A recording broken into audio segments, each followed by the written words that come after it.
Hey, welcome back to the Jimmy Dore Show. I'm here with Ben Mankiewicz from Turner Classic Movies. Former writer for The Daily Show, Steve Rosenfield, is here. And we're talking about the Texas filibuster and the way it was covered by NBC's Brian Williams News. Now, if you know me, my biggest pet peeves with the media and how they cover stories is that they use false equivalencies, they repeat politicians' talking points back and consider that reporting, and they cover the metrics, the theater of an event instead of the substance of an event.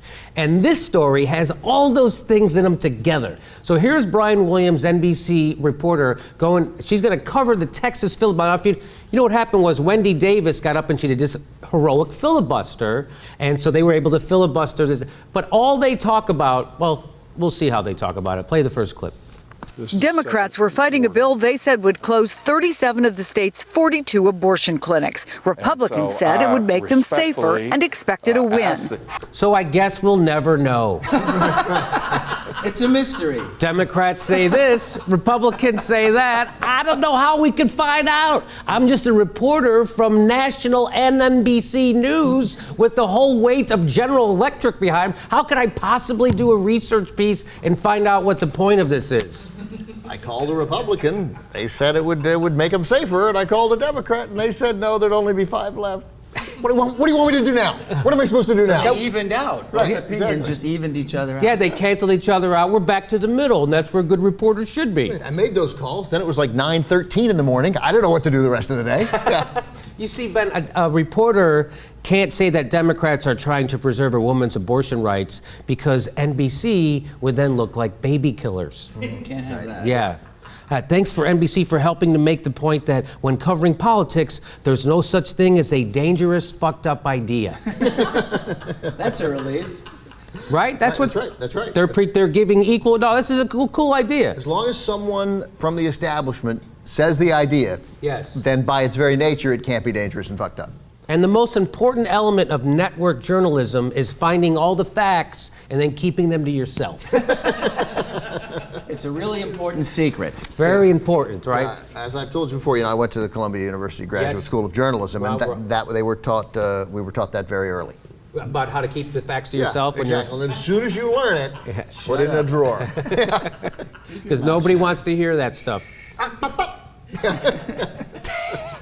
So here, I'm going to play you some of the report. So now here's the rest of the report. I'm just going to play some of it, and you'll watch how they don't really tell you what's happening or what the bill is about or how it's going to affect anybody. But all they're going to tell us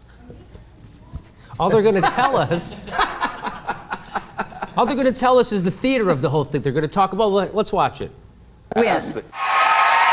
Then came Senator Wendy Davis. I'm rising on the floor today.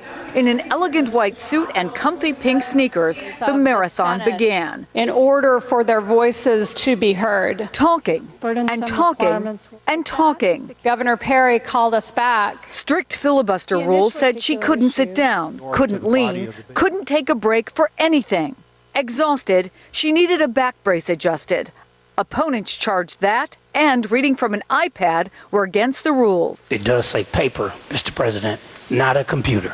As a midnight deadline loomed, tensions rose. Probably the worst night that I've experienced. Republicans charged Davis was off topic when referencing a previous bill. Your point of order is well taken. Okay, so that's it. That's how they're covering the story. It's like, hey, in an elegant white suit and comfy pink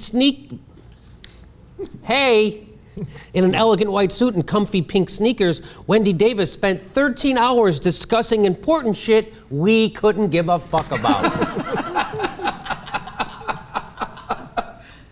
That's it. That's their news. That's all about this. Look what she was wearing and the back brace, and then this guy said that. It's not about the story or what's happening or how it's going to impact women in Texas or why they're doing this. Jimmy. Her sneakers were pink. Her sneakers were pink, and she had a back brace. How did she talk? She had to really hold it in. She couldn't pee for the. What is this all fucking about? Imagine if they'd known then what we know now. That she was a brunette in law school. Oh, imagine. Yeah, top of the piece. Oh. Yeah, they buried the lead. Yeah, and let's face it, the only the only reason NBC did cover this story at all was because A, she's good looking, and B, there was this filibuster theatrics. Otherwise, they wouldn't have even talked about it. Yeah, the problem with the filibuster theatrics was they were pretty interesting.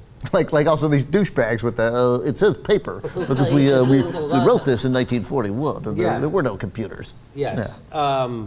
And I get it. Wouldn't you love if there was one guy in this world like whoever was the Speaker of the Texas Senate, right?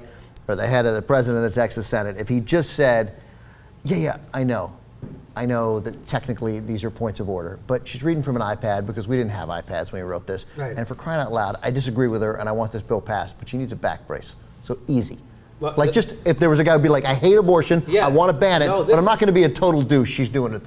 No, this is the crazy right wing, which is now the tail wagging the dog of American politics, and they don't care. They do not care how crazy they seem, and it's like, let's be crazy and let's do it quick. Who's the guy who's like, what kind? This is why you entered politics, so you could go. Technically, it says paper, and, not a computer or an iPad. It's their win at all costs. They don't care, and they don't care that it's revealed that they're win at all costs. But Ben, they've always been this way, right? I mean, who was the guy who was George Herbert Walker Bush's campaign strategist who died and said he was Lee Atwater. Lee Atwater. For Christ's sake, Nixon and the Southern Strategy. I mean, these guys have been despicable. They've been trying to suppress the vote all last election. They don't care. Nobody cares. They don't care. Now the Supreme Court just made it easier. Made it a lot easier. So that's the weird thing. It's been that long, but those guys weren't the only guys there, and there were legitimate Republicans who tried to stand in their way. There were guys like John Danforth and Jack Kemp, who actually was concerned that we sort of are gutting Dole. America's cities, and Bob Dole, and then like Howard Baker, who ran for president and was the Senate Majority Leader for a while. Remember when when the Democrats beat Bork, Reagan's nominee? After Lewis Powell resigned, Baker was the guy who said to Reagan, like, you got to face some realities here and appoint a moderate Republican. And he appointed Anthony Kennedy, who enabled gays to get married. Yes. I mean, that's the sort of for all Republicans want to do and talk about how gays getting married is ruining culture and ruining America, they have Ronald Reagan to thank for it. Yes. Well,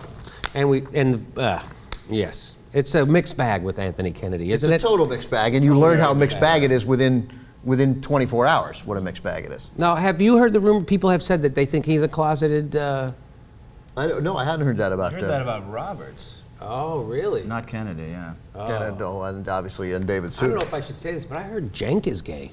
Should I say this? No, you shouldn't say that. All right, let's go to our next.